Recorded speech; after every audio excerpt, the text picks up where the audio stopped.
अच्छा ये बताओ मैया भगवान कौन है? आप बताना चश्मों वाले भैया, भगवान कौन है? कितने भगवान होते हैं? हम सनातन। क्या नाम है एक का? परम सौभाग्य पूज्य महाराज जी भगवान को लेके हमारे सनातनी कंफ्यूज रहते हैं। और मैं बार बार कंफ्यूजन मिटाता रहता हूँ कि भगवान बहुत सारे नहीं होते, सनातन में देवता बहुत। की नंदन ठाकुर जी महाराज देवता 33 कोटि करने का हम, लेकिन भगवान तो तालियां बजा के पूज्य गुरु जी का स्वागत वंदन। एको ब्रह्म द्वितीयो नास्ति, ईश्वर एक, लेकिन वह एक ही अनेक रूपों में दिखाई पड़ते हैं। अनेक रूप रूपाय विष्णवे प्रभु विष्णवे, एक है पर वही राम, वही कृष्ण, वही नरसिंह, वही विष्णु, वही वामन, वही धनवंतरी, वही कच्छप, अनेक रूप हो गए। तो आप कंफ्यूज हो जाते हो कि राम का मंदिर अलग, कृष्ण का अलग, नरसिंह मंदिर अलग। तो तीन तो यही हो गए। हम सबका बड़ा सौभाग्य, तीनों में एक परमात्मा की सत्ता है। गुरुजी कोई कंफ्यूजन है इसमें? बचपन में ये दास हमारे भगवान के 24 अवतार हुए, आज भी सुनता है। जहाँ जिस अवतार की जरूरत पड़ी वहाँ वो जिन्होंने, अच्छा इतने सारे अवतारों की क्या जरूरत, लोगों को वृंदावन से जोड़ा। मुसलमान कहते हैं कि हमारे अल्लाह को एक अंत जो के लाडले, तो हमने कहा कि भाई आपके अल्लाह एक है, लेकिन हमारे भगवान एक तो हैं। आप सब बैठ जाए। अलग अलग काल खंड में, अलग अलग युगों में, अलग अलग भगवान के दास करने के लिए अलग अलग परिस्थिति के कारण अलग अलग ऐसे लेना पड़ा। अनायास अचानक जैसे करके पधारे हैं अपने आप। हिरण्यकश्यपु ने वरदान मांगा कि न दिन को भी न रात को मरो, नास्त्र से मरो, अचानक दर्शन। तो अब बताओ क्या हिरण्यकश्यपु के लिए राम का अवतार पर्याप्त था? ये क्या है? क्या वो राम के अवतार से मरता? कृपा है जोर से। जैसे क्या वो कृष्ण के अवतार से मरता? कर देते हैं। क्या वो वामन अवतार से मरता? भगवान ने अकारण कृपा अवतार से मरता, अकारण क्या वो कच्छप अवतार से मरता? इसलिए भगवान को हिरण्यकश्यपु के लिए अलग अवतार डिजाइन करना पड़ा। बड़े भैया है, गुरु जी हैं, और हिरण्यकश्यपु के लिए क्या बनना पड़ा? आधा नर आधा सिंह।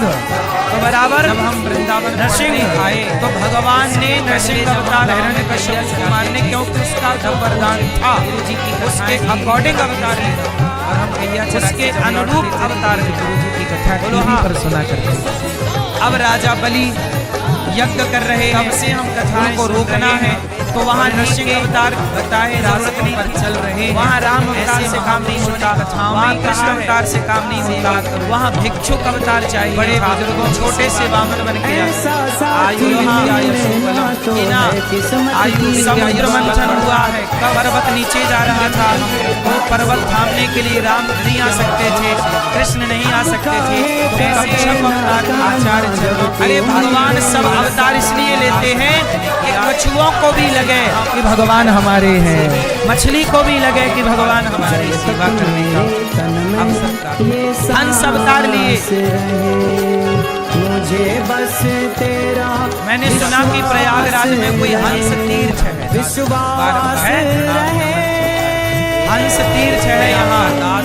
मुझे सही गलत का भेद बतलाता तू ही है, मतलब जीवन समझाता तू ही है। जिस पे लोगों ने कब्जा कर देवकी नंदन ठाकुर जी, आप लोग जरा छुड़वाओ। सरकार ने भी बोल दिया है कि ये भगवान दावन हंस, भगवान के 24 अवतारों में एक हंस अवतार थी। तो हंस अवतार यही हुआ था प्रयागराज। दुनिया के कोने को हंस तीर्थ है एक जगह यहाँ पर, और इनके तो वहाँ पर अब कब्जा कर लिया कुछ लोगों ने। यहीं पे बता रहे थे कुछ लोग के कब्जा कर लिया, उसे हटवाना चाहिए। और वो सनातनियों का तीर्थ है, वहाँ भगवान हंस ने, वहाँ ऋषियों ने, नारद जी ने भी तपस्या की है। वहाँ ऋषियों की तपस्थलितनों को इन्होंने, आज भी वो मंदिर है टूटा फूटा, बताइए प्राचीन स्थान है नहीं। तो जब ये प्रयागराज का महात्मा पढ़ते हैं तो वो हंस तीर्थ का भी उल्लेख आता है।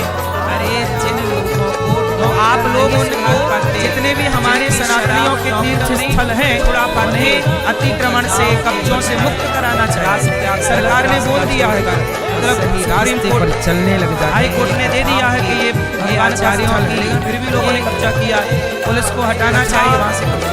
सुनाने वाले आप लोगों को भी आवाज लगानी चाहिए। प्रयागराज के भक्तों, अपने तीर्थों को आप नहीं बचाओगे तो कौन बचाएगा? ये तो प्रयागराज के भक्तों की जिम्मेदारी है। ऐसे महापुरुषों खोज करो कहाँ है ये तीर्थ, अगल बगल, इसलिए सबसे बचाओ। भारत के कोने कोने में जहाँ जहाँ सनातनी हो वहाँ वहाँ अपने क्षेत्र की रक्षा तो करो। क्षेत्रीय अवशेष तो बचे रहे हमारे प्राचीनता के, जो पंजाब में और ऊपर हमारा सनातन इतना साइंटिफिक है कि किसी के मिटाए नहीं मिटता। अब हमारे प्रयागराज में देखो, यहाँ अक्षय वट है, अक्षय वट है। अक्षय वट को मुगलों ने काट दिया था, आग डाल दी थी, जला दिया था, बड़ी बड़ी लोहे की चादरें डाल दी थी। मुगलों ने मिटाना चाहा, लेकिन अक्षय वट क्योंकि वो अक्षय है इसलिए किसी के मिटाने वो मिटा नहीं जहाँ की ताक खड़ा है। हमें भी पता नहीं था, आपको भी पता नहीं। सनातन को थोड़ी कोई कुल्हाड़ी से काट सकता है, सनातन किसी की कुल्हाड़ी से नहीं कटता, न जाने कौन से। सनातन किसी की आग से जलता नहीं। खूब प्रयास किया मुगलों ने, लेकिन बट जो है ना अक्षय वट, उसे भी आशीर्वाद लेने क्षति तो खूब पहुंचाए। मुझे भी दर्शन करने का मौका मिला अक्षय वट। तो आप लोग भी अपने तीर्थ स्थलों को सजो के रखिए, बड़े परमार्थ ये हमारी विरासत है। राम नाम का ये वही अक्षय वट है जहाँ भगवान राम आके बैठे थे, आग हनुमान जी आकर के विराजे। जहाँ भगवान बैठे हो, जिस वृक्ष की छाया में भगवान बैठे हो, उसे कोई क्या मिटाएगा।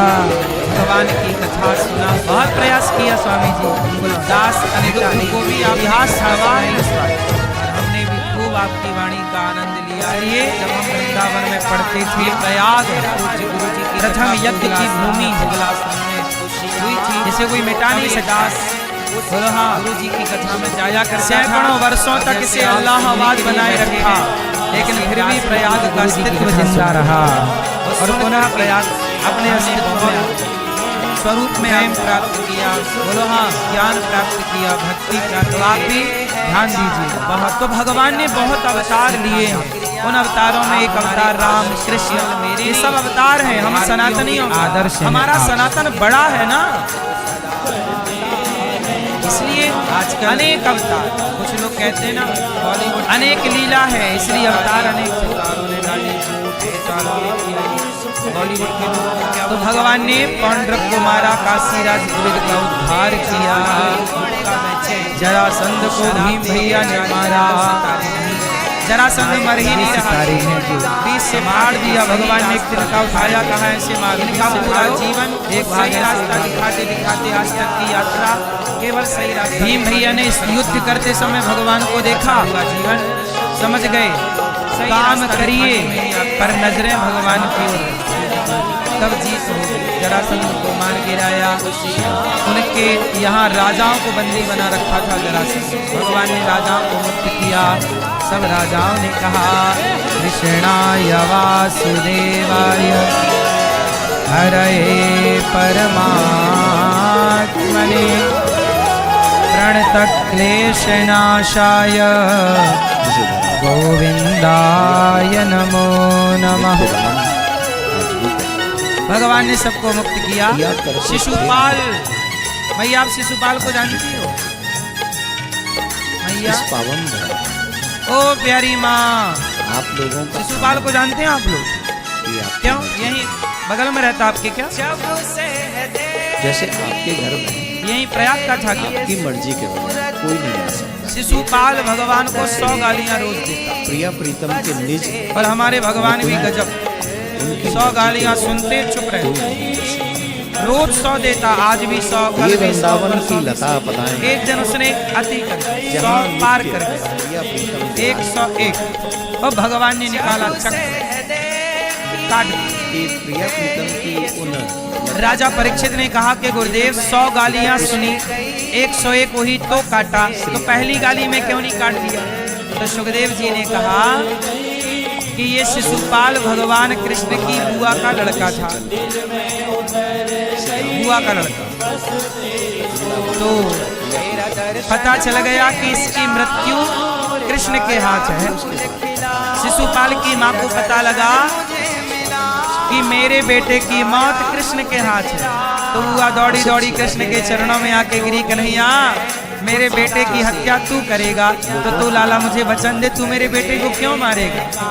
तो भगवान बोले, माँ मैं तेरे बेटे को वचन देता हूँ कि तेरे बेटे की 100 गलतियां रोज माफ करूँ,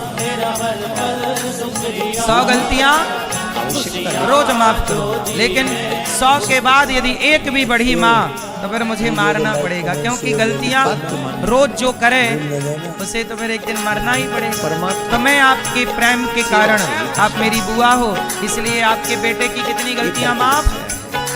100। तो भगवान ने वचन दिया था, इसलिए 100 गलतियां चुपचाप सुनते थे। इसलिए मेरी माँ आप लोग भी थोड़ा अपने क्षमता को बढ़ाओ और 10-20 गलतियां तो आप भी सास की, बहू की, पति की, पत्नी की, अपनों की, भाई की, अपनों की गलतियां माफ करो। क्षमा बड़न को चाहिए परंतु छोटन को उत्पात, काहरी को घट गयो जो भ्रगुमारी लाज। क्षमा बड़न को चाहिए और छोटन को उत्पात। इसलिए मेरी माँ क्षमा किया करती है।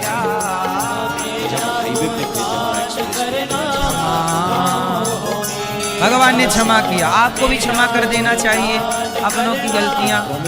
अति जब हो तब अलग विषय, थोड़ी बहुत परेशान होने की जरूरत। ये कथा यही मैसेज देती है।